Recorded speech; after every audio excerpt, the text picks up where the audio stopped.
let's welcome to the couch the women in voice acting. We've got Ellyn Stern, Luci Christian. Not yet. No, come in. And not yet. And not yet, Mela Lee. Come on in, guys.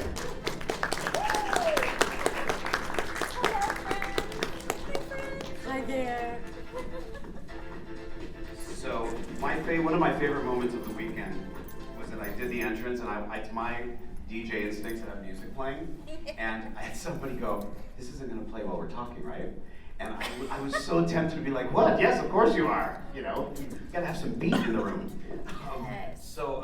Welcome. We're going to get underway. Mela clearly wants to make an entrance, and I'm totally in touch with that emotion. Yes. So, Yes.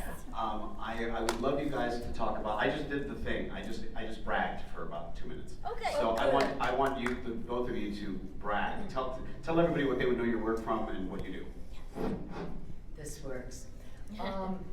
Well, I began doing voice work. First of all, I'm an actress. I started acting when I was 12, 2 years ago. and then, actually, it was 40 years ago when I was in vitro, when I began doing voice acting. And I had finished a film, and it was a Western, and the casting director said to me, do you want to do some voice work? And I said yes. And so I began there, and it never stopped. It was crazy. So I've got hundreds and hundreds of titles because I began. Because you're just that good, Ellyn. Let's not. Because don't I come the began wrong in here. vitro. Let's own up. And actually, we share the same voice agent. We have been, Ellyn and Richard F. Carr, her husband, and I, we've had the same voiceover. It's very unheard of. We've had the same voiceover agent for over 20 years. So, yeah, we're OG. I don't know whether to celebrate or start crying a little bit. So that's how we know each other, from a party. But we won't talk about that. That's all. It was a really good party. It was a really good party. All right. Anyhow, what I'm known for right now, I just came out with Street Fighter 6. I personally. Let me see. Bleach, I'm in the 1,000-Year Blood War. I play Masaki Kurosaki, Ichigo's mother. Just so much of it. Just so much. I draw a blank. This is what's fun for me, though, is that it can come off, especially with actors, on camera, voiceover, anything we're doing, stage even, that we're not taking it for granted. It's that it's great to be busy, and you jump so deep into the deep end of the pool that when you get out of it, you're like, I gotta get another swimming engagement. I gotta. That's exactly it. Yeah, we're all thinking in terms of the next gig. So I'm just waiting for the next pool. Yeah, sure, exactly. But God, the metaphors are good. Okay. Anyhow, I'm in Ghost in the Shell. Oh my God. I'm in Pokemon. Actually, I directed one of the series. I'm Agatha of the Elite Four. Go Jenga! Nice. I'm Ichigo's mom. Hello, children. Let me see. You know what? Get back to me, and I'll think. I'll look at my. As if that wasn't enough. Let's hear it for Ellyn, please. Thank you. I celebrate my actors. I want to know your resume briefly. Well, hello everybody. Thank you so much for coming to see us on a Sunday afternoon. I'm Luci Christian. I had the good fortune to stumble into this industry 20 years ago and have had a magical, like literally magic journey. My first lead role was a show called Full Metal Panic back in the day, and that led to everything, every good thing that's happened to me. I did a whole bunch of work I just happened to enter the industry at a time when there was a ton of stuff that ADV Films put out. They did a whole bunch of work back then, and I was in most of it. And then Mike McFarland, I met him at a con, and he was working at Funimation, and he said, "Hey, I've been watching Full Metal Panic. I love your work. I'm working on a tiny little show called Full Metal Alchemist. Would you like to come play an episode character, and that'll be your paid audition at Funimation?" Which is the best way to audition, is through work. So I went and did an episode character. I started working up there, so I was up there to get to be in, I was Wrath in Full Metal. I am Nami in One Piece. I am Ochako Uraraka in My Hero Academia. And Recovery Girl, which most people don't know, but every now and then I get to pop in and be like, "Oh my God, I told you to watch out for that young lady." Anyway, You know, I love that voice, right? Yes, That's yes. fantastic. Super fun. Honey Senpai in Oran High School Blues Club, Medusa in Soul Eater, like just a story. So, man. I'm not kidding. It shocks me. I'm on some list about being one of the most prolific, but that's because you've been around so long, right? Like, Yeah. you've just been around. So I've been nothing but blessed by this industry. Well, And it's been speaking wild to watch it, right? Like grow from tiny niche industry Oh, yeah. to what it is to right now. CONNECTICON 20, you know what I mean? Oh my gosh. So, I'm so impressed. You remember your resume. Ellyn, we have an entrance. Mela Lee is here, everybody.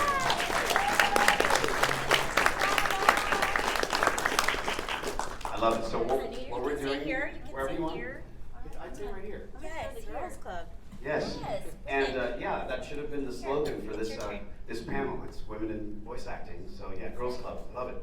So please share with everybody what you've been busy with these days.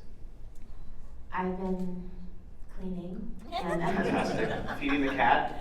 Yeah, I've been really blessed with appearances, so I just kind of come to the house, dump out a suitcase, get another one.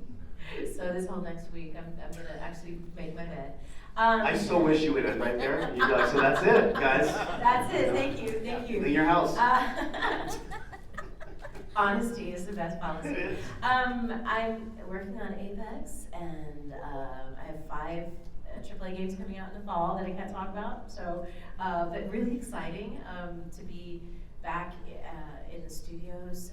We spent a little bit of time just making magic at home, and they were like, "Well, we can still have you. Your booth sounds great. We can just have you be there, but I crave human contact, and I crave engineers."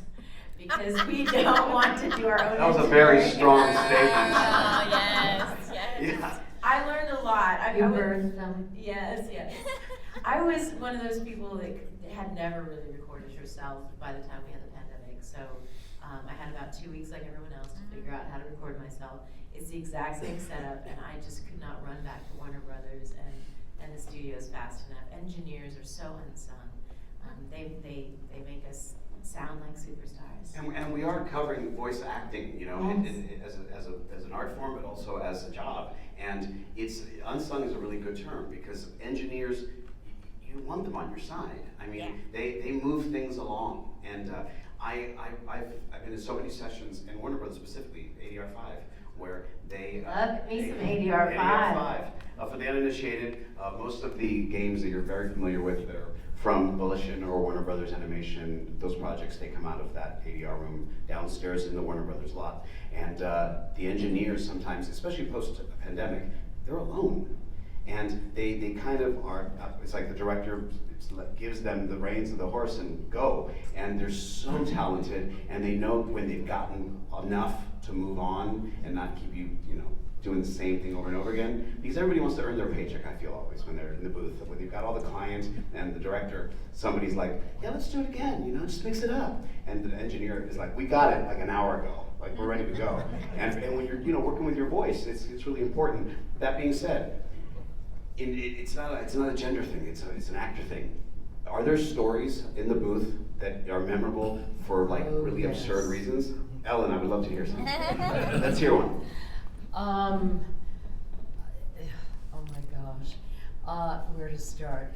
I in addition to acting, I also just another title just flashed, Sleep on the Third. I've been through it from its inception, and I'm a million characters in Sleep on the Third. Also, I direct, and one of my You stories. directed me. Yes, I did. Wow, I what are the did. odds? That's awesome. I directed her in Pokemon. Oh, wow. Cool, love it. Of course. One of the stories is when I was directing a show called Samurai X. There we go back in time. I was also Lady M in that show. I don't remember who she was, but I know the talent. Anyhow, so there were 3 of us that were directing this show. There was a guy, you might have heard his name. I'm married to him. Richard Epcar. You know. It's a handsome man right there. Let's give it up for Richard Epcar. You want to tell? We can tell the story later. I'm sure we'll tell it later. Anyhow, so it was my turn to direct, and there was this other guy whose name I can't mention, Michael Sorich. And anyhow, Michael was directing, and it was a very hot day, and I walk in, Michael is down to his tidy whities. I mean, I'm going. That is unusual, I would say. But it Not sounds really, like I have Michael. other stories. I'm sure. It's not unusual for him. Whoa, you guys cannot do that. There's no way. That was almost. Wait, are we There's a whole golf That course was story. practically like a little chatty girl talk moment of like, tell me about it with the underwear in the booth, you know what I'm saying? I've never What? experienced tidy whities, but Michael Sorich is a love and a prankster, and he's Okay. so funny and so full of love. Well, he wasn't trying to be funny, he was being pragmatic. It's hot. And so he was. I saw the attempt at the save, Mela. I saw that. No, I saw there's that. no He's save. a riot, and I was like, he likes to be in his underwear. There's no saving this man.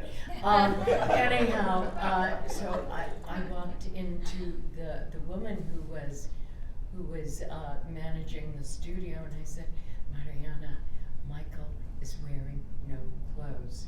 She said, oh my God, what do you mean he's not wearing clothes? And we both went down there, and yes, there he was, self-directing in his tidy whities. And so, anyhow, she said, Michael, you have to put on some clothes. And he says, why? It's hot in here.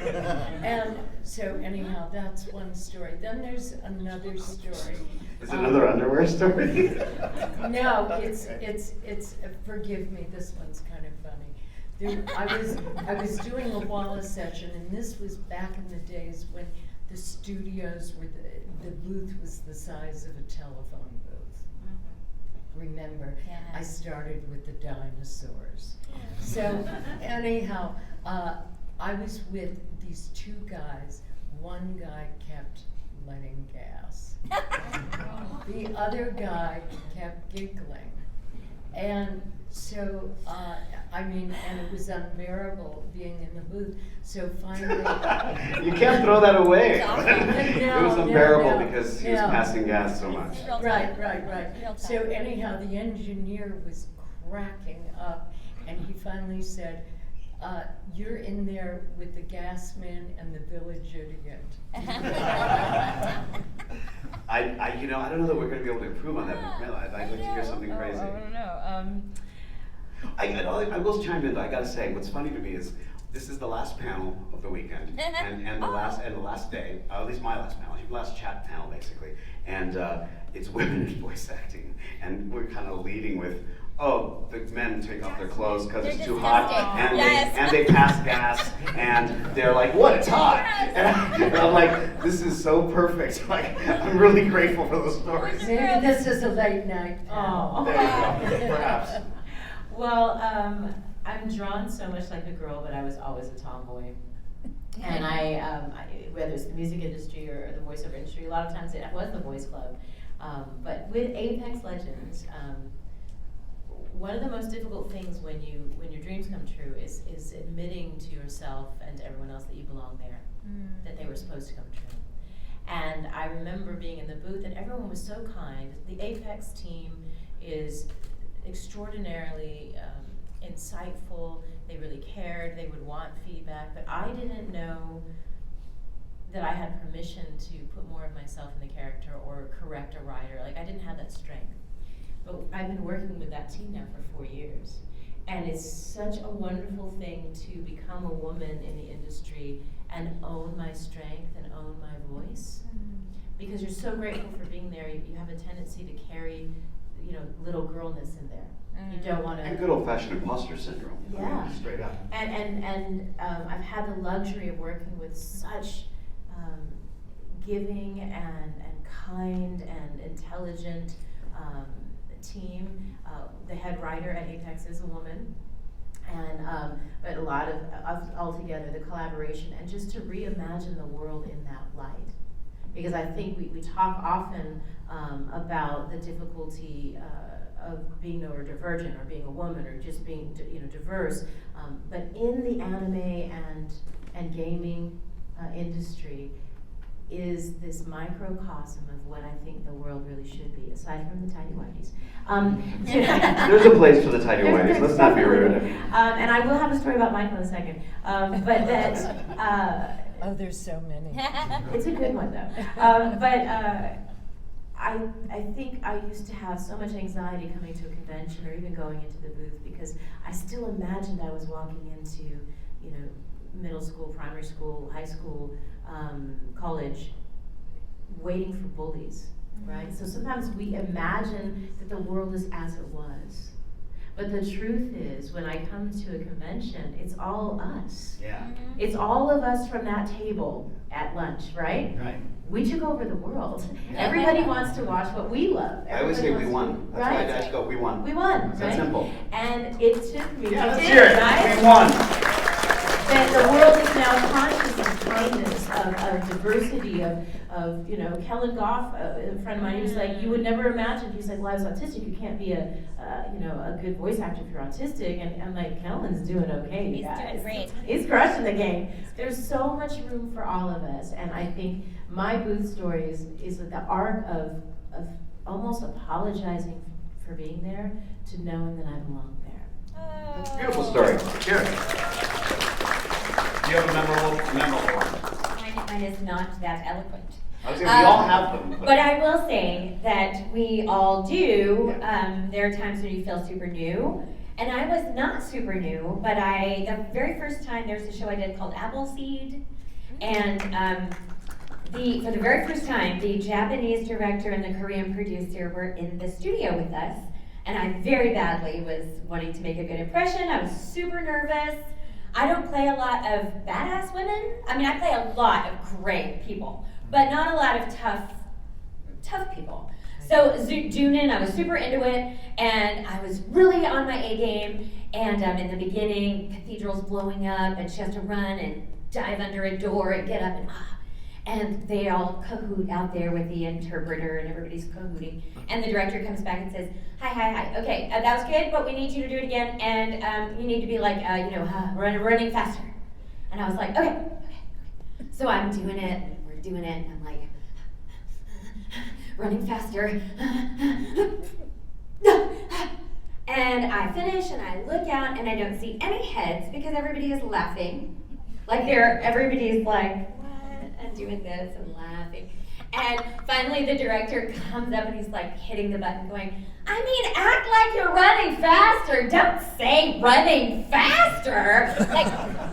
Which is a super 101 baby thing. It's like reading stage directions, right? Or Walla. It's The door opens. real dumb. It's super Skip dumb, over right? that. Anyway, so I was like, thank you.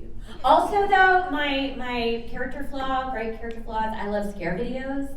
And on a break once, I hid under Kyle Jones's desk, because one of my dear friends in good direction, I hid under his desk. I And hope then so. I hope he's super, but he came back in and sat down and pulled up, but nobody else came in the room. The engineer didn't come in, nobody came in. And the time it got weird, it got too long, and then it was just me and Kyle, and I'm under the desk, and I felt super dumb, so I finally just went, ha! And I grabbed his ankles, and he goes, oh shit, I'm glad I didn't fart. We've got a recurring theme going. I don't know if you've noticed here. Boys are gross, and they're fun too. Can I share one more story? Absolutely. Well, when you told your story, it reminded me of another story. I'm sorry, I really have a deeply serious nature where I talk about women and the fact that I do a panel actually called Women in Anime, where I talk about women and how difficult it is for us because there are so few roles for women. And so the competition for us is 1,000 times worse than it is for men. And the fact that we're sitting here, we're very fortunate because there's a lot of women that haven't had the opportunities that we have. But I digress because I'm going to tell you a naughty story. Yes. Go, Ellyn, go. Yes. So Another one is what you're going to tell. yeah. This one doesn't involve Michael. Okay. So anyhow, this was early on in the business, and Richard and I were doing a film. It was an Italian film. We were dubbing it into English, and I was playing. I don't know what I was, but anyhow, I was a woman. I had to run upstairs, so I'm going. And the director said, no, not the director, the client. And he said, no, more, faster. And so I'm going, and he said, no, more, faster, and more, faster. So I'm going,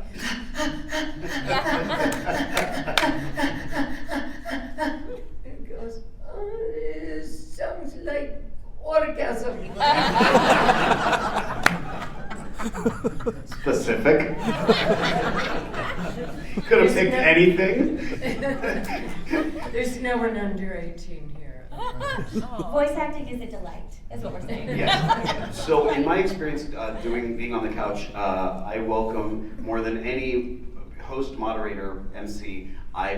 You guys have the right questions, and I want to get to you guys as quickly as possible. So formulate the great questions. This is a general voice acting panel, so anything that you are curious about in terms of the business, but also about our actors and the properties that we've been involved with that you're fans of. Think about it while I work the room, but somebody must have something on deck right now they'd like to ask. Here we go. What is the difference in your experience in dubbing various mediums, like between video games and dubbing movies that you just mentioned, like live action movies, and dubbing anime and dubbing American television? Are there things that are different in how they do things and kind of like what the process is like? Yeah, it's a great question. Very thoughtful question. Do you want to take it? Like a Uh, fundamental difference. Sure. Well, dubbing live action is very natural. You don't want anything that even edges on animated voices. As a matter of fact, animated voices have changed dramatically also, because it used to be that, and oh wait, it was cartoony sounding, and now the trend is to have natural voices. In games, if you're doing plays, games are more theatrical. It's a bigger, dramatic beacon that you're going for. And then there's narration, which is another thing. And narration is storytelling. And you have to be interested in what is going on with the screen. So that's Excuse me, Ellen, I can be such a jerk. You were going down the line, and when you got to narration, I was going to go, is underpaid. Yes. Well, we're not talking the strike right here. No, but that's the first thing I thought of. That's the first thing. By the way, someone's sending you in tea. Would you like it? Oh, I'd love I it. had a feeling. Thank you. How cool is that, right? Like, Also with video games, well, I mean, it really depends, right?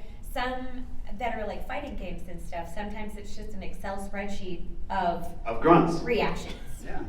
So that's what you do, is you do this flight of attacks and this flight of defensive maneuvers, and and I don't know because I am not a director, but I have heard directors tell me that sometimes they can pick people who are new in the industry by reactions, because there are so many reactions, but it's not something you instinctively know how to do necessarily. Absolutely not. But we do a lot of those.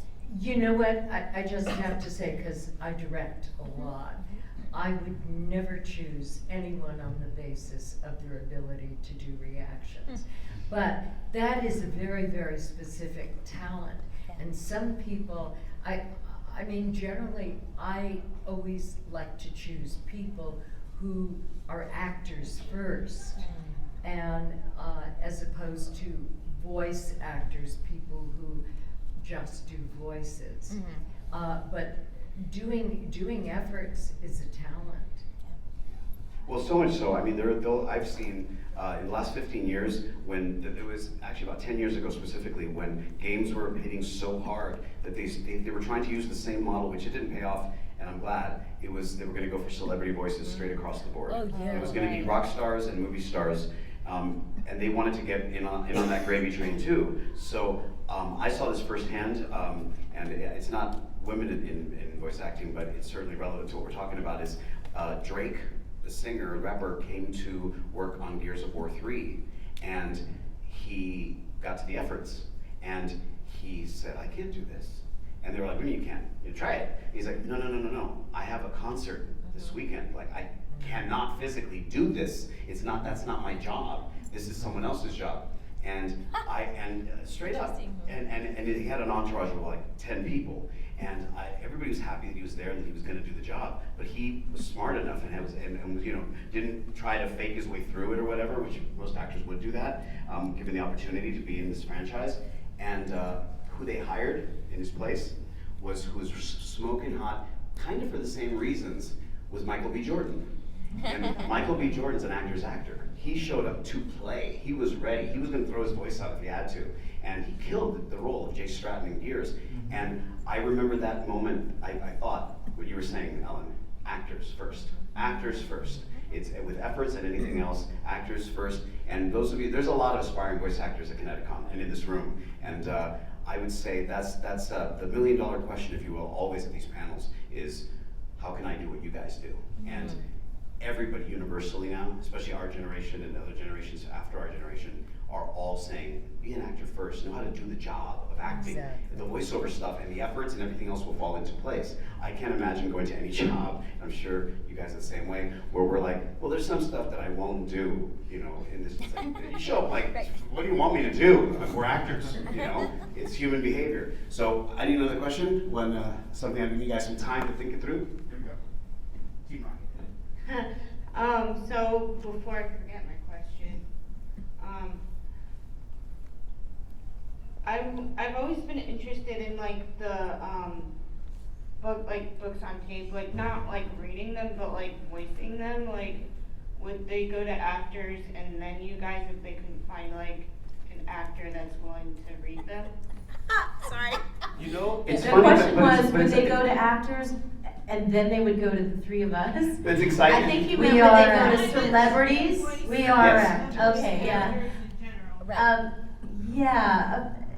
I'm going to answer that. I've been doing a few really great New York Times bestselling books recently. Cool. Love it. They do have some celebrity readers, but going back to your question as well, is that acting is important, but it's like job safety, and there are specific skill sets that you're going to be better for. Stamina. People sometimes naturally, especially singers, are very good at protecting their voice. And so some people, like, I'm a natural screamer. There's a Wilhelm scream and there's like a Mela scream now that's like being used in a lot of movies. I didn't know until I tried with Steve Bloom and I were working on a film for Lionsgate called Captivity, and it turns out I'm a really great screamer. And it doesn't hurt my voice. And so the other thing about narration that people don't know is that I think it helps that I was a lonely child, and I read a lot of books, but being able to read extemporaneously is a gift. So some people want to narrate, but being able to read in a consistent voice for 6 to 8 hours without vocal fatigue. Sustaining is a thing. Some people aren't able to sustain that. So you can have a celebrity come in, but it can cost so much money if they can only read a sentence at a time. It's a very new thing to look at something and read it extemporaneously, meaning you haven't really looked at it before, and bring it to life. And so I think one of the differences between each of the mediums is that there are different mental and physical skill sets that lend yourself to excel. Troy Baker in games, right? Certain people in audiobook, or technical jargon. A lot of people think they have to have a great voice, but you might be into quantum mechanics, physics, biomechanics, you're in medicine, different fields. If there's a knowledge and a naturalness because you know the material, that you might be just perfect for educational text and industrial narration. Anime is very, very musical, very much about timing. You have flaps, and same thing with dubbing for film. You have to have a sense of timing. And some people don't know what they sound like. I've literally been in the room with someone who was trying to do what we call post-ADR. And she had a line and it was like, I know, right? And that's all she had to say. And she just mentally didn't quite get it. So they were like, this is what you said, but we didn't get it on the boom mic. So if you could do your own ADR, which is your post sound, they'll go ahead and do a replacement. So if it's garbled, you go in and you'll replace your voice. And every time, she felt like her acting skills, she was very obviously good at improvisation. So they're like, the line is, I know, right? And it's two people giggling at a table. And you watch the screen, beep, beep, beep. You start on the fourth beep. So those of us that are in anime, like, we're built for this, right? And so it would be like beep, beep, beep. And she'd be like, I know, right? And they're like, thanks. If you can see your lips moving right here, she literally goes, I know, right? Mm-hmm. And she's like, oh, okay. Beep, beep, beep. Oh my gosh, right? And the director's like, thank you so much. And she was the daughter of somebody famous. That was a long day. And they had brought me in to watch her do it, and I didn't know why. And then they're like, thank you so much. And they sent her home, and they're like, can you voice measure? Yep. Nice. And they just needed that line, but I realized her brain didn't work in the sense of, please recreate exactly what you just did. And I'm a math person and a music person, so sometimes when I'll do runs when I'm singing, people are like, they think it's improvisational, but I'll do it exactly the same way every time, because I'm such a math brain, so I'm really good at that. But you have different people that are great at running, making sounds. There are people that can literally mimic any voice. Mela, It's amazing. I'm not going to forget that when you mentioned video games, you went to Troy Baker instead of me. Stand right. Oh, no, I see how it is. I see how it is. I'm doing okay in games too. I just mentioned Troy Baker because his voice and his skill set, Nice, thank you. Really good. Double down, baby. I love it. I love it. I'm just saying there's the Troy. About Carlos. Oh, sorry. No, but I'm saying that I'm for totally him, busting he's your better balls. at I know. games instead of a few other things because that was good for his skill set. I know. Troy's not a great technical narrator for quantum mechanics and physics, although I'd love to hear his voice anytime. We all have our different skill set, Carlos. Absolutely. Troy is, Ellyn knows, Troy's one of my good friends, and we've worked on I know you're almost everything busting together. my girl balls. I'm busting I your guess. balls. That's it. Simple. But just know you were saying, what are those differences? Do they go to different people? There was a trend where they thought we'll just hire celebrities. But let's just say for a number, if we're paying Ellyn 10 grand, but we're gonna pay J-Lo 50 grand, but Ellyn can get it done in an hour and J-Lo can get it done in 100 hours, who's the better investment? The pro, right? And so they started understanding that no amount of celebrity can make up for ratcheting your budget. There is something to be said about voice actors. So acting is important, but voice acting is almost like green screen acting. You are by yourself. Mel, have you done performance capture? Yes. Yeah, Yeah. that I tell people about that, and it's still, you think it's not new anymore, but it really is to a lot of actors. And doing it's theater, right? And the skill set is also so different, but the voice acting part of it is crucial. And I find that fascinating because I'm agreeing, I'm glomming onto what you were saying, is that there are people that excel at certain things, but it's kind of in some cases all coming together, and you want to have people that have experience in all these fields and Yes. kind of become this super powered actor, you know? We have a Miles Morales has a question right here. Hello. Hello. As someone who's trying to transition from theater and into voice acting, I'm getting my degree this year. Perfect. I'm seeing a lot of do's and don'ts when it comes to voice acting from maybe my professors that aren't in the field but act like they know what they're doing, and then maybe some voice actors that I see on social media saying don't do this, and then some saying do this as a beginner. So do you have any advice for someone who is like coming from a totally different world, or maybe not totally different, but enough to not understand what's going on? Yeah. You're coming from the perfect world. Yes. You really are. Most of us came from that, right? Yeah. Yes. You started in theater? Mhm. Yeah, same. You? Yes. Me too. Sorry, we've never had this That's okay. conversation. Anyhow, there is a skill set in theater. It's like knowing how to sustain a line, knowing how to sustain the breath, knowing how to deliver a character. Even a bird in a tree has an arc, and you have to. In the same way a play has a first, second, and third act, you have to consider the exposition, the meat of the story, and what is the closure. And then the job of the director is to guide you through that arc and to help you present it and to tell that story. But the thing is, you have to be able to take direction and deliver. And so you are doing the right training in order to do voice acting. So all the do's and don'ts, you're already doing. Yes, and welcome, because I think it's a great profession, and there's room. I just want to say that there is room for all kinds of voices. Something that kind of goes along with what you said as well is what I would encourage you to do.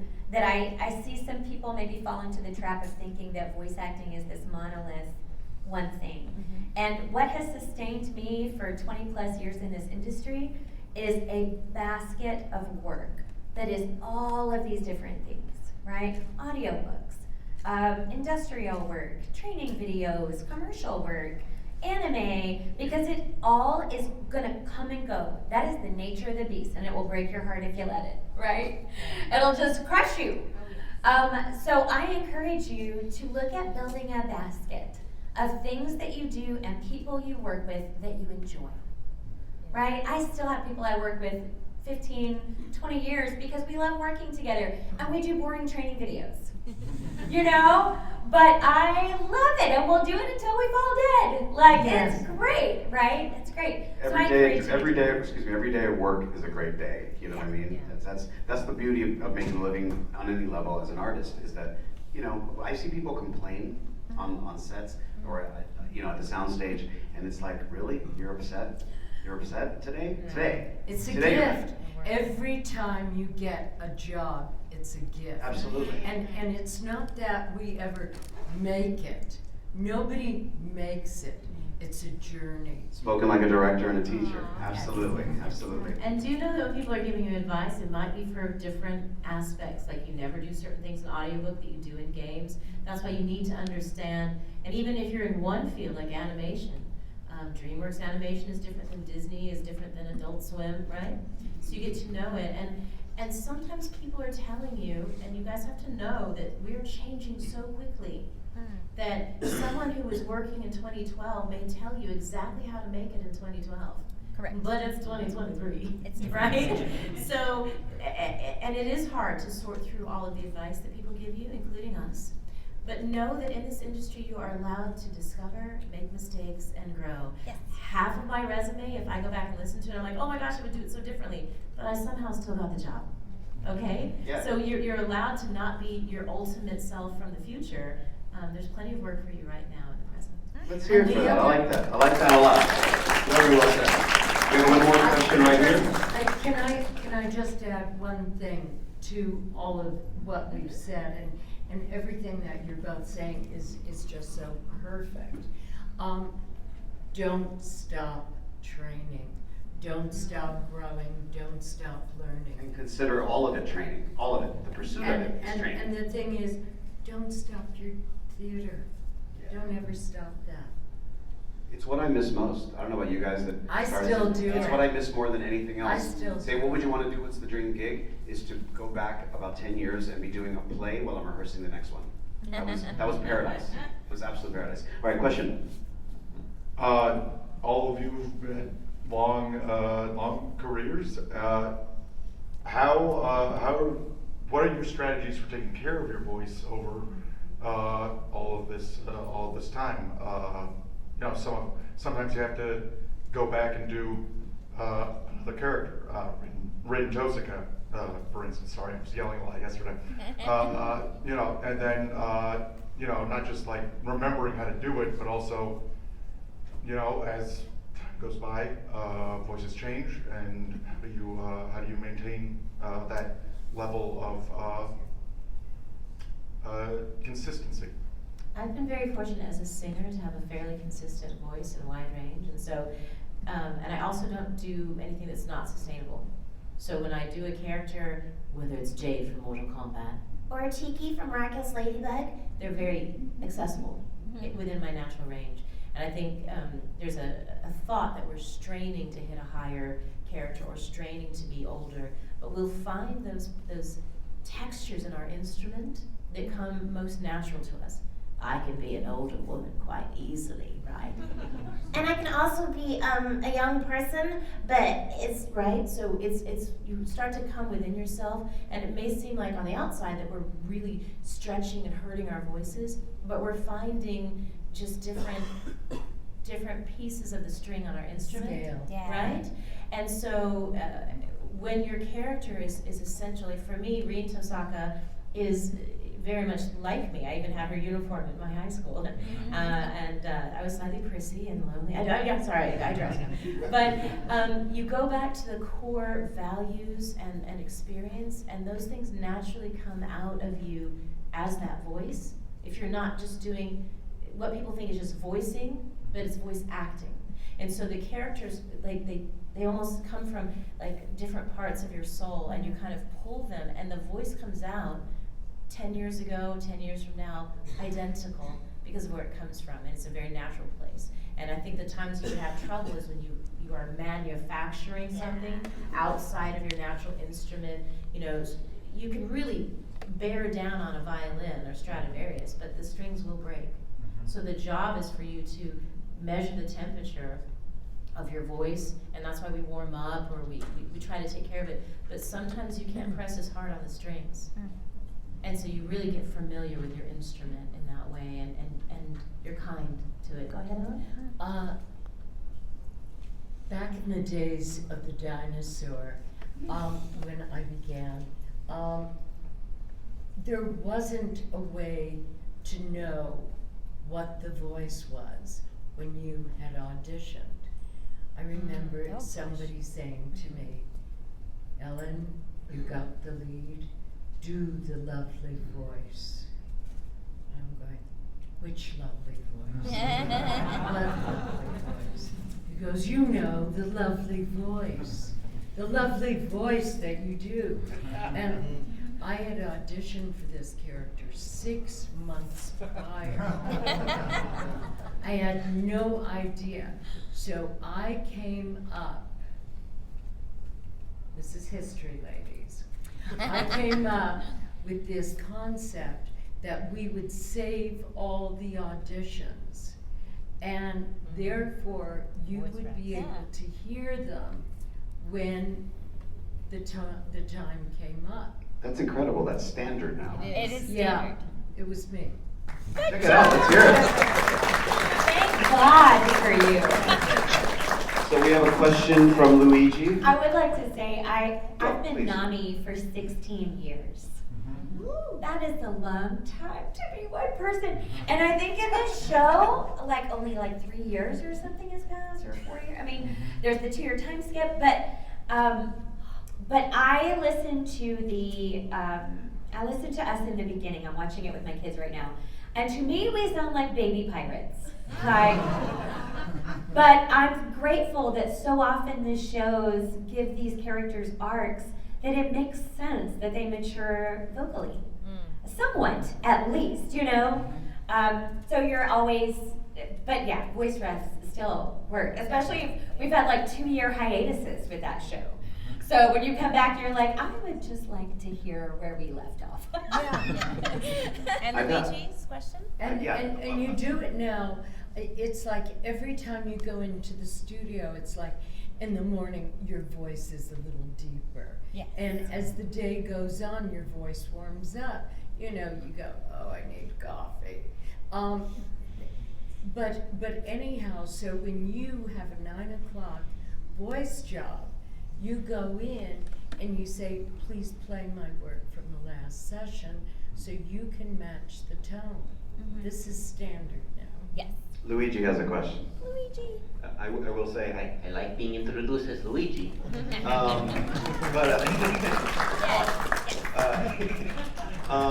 So I definitely wanted to ask because Lord knows I've done it, and it's always, I think, a funny story. And I feel like you guys, in your years of experience, have probably had it. Have you guys ever had that, oh, the microphone's on moment, or like you send in an audition where you're like, did I forget to cut something out? Like, it's just like, there's like just something completely like character revealing, like not like, maybe not like bad, but just kind of like, do they have to hear that? Well, those are considered outtakes. And generally it involves body noises. We're back to our theme, folks. We're course corrected by Ellyn. We're back on track. Right there. Hi, I'm just gonna veer a little away from voice acting, or like, I guess it's kind of related, but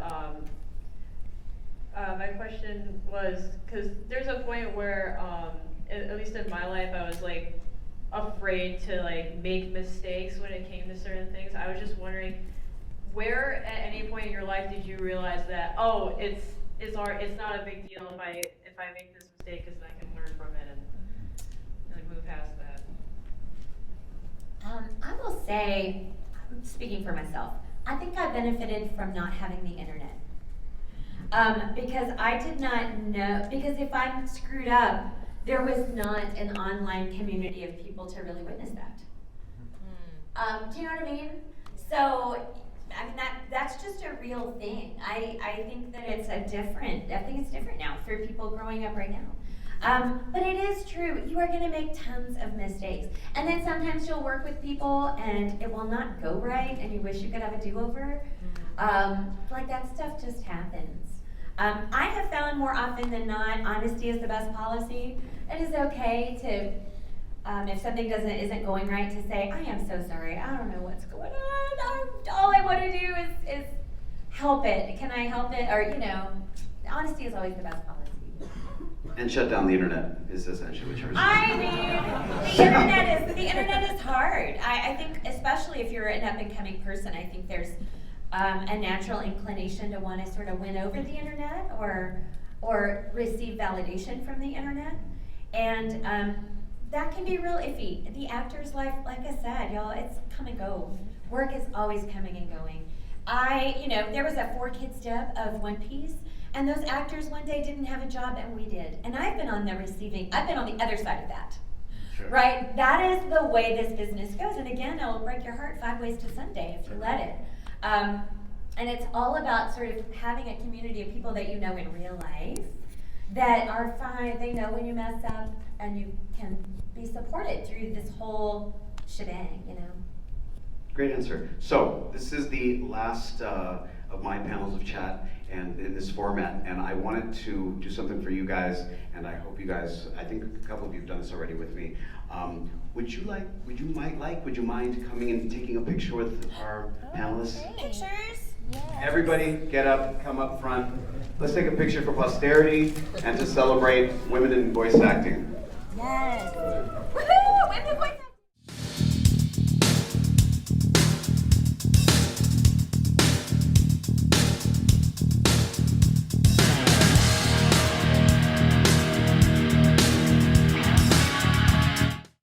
Hi, Tisha Valenza, aka Poison Ivy, and you've just been watching King's Entertainment Reviews. Don't forget to like, subscribe, and watch.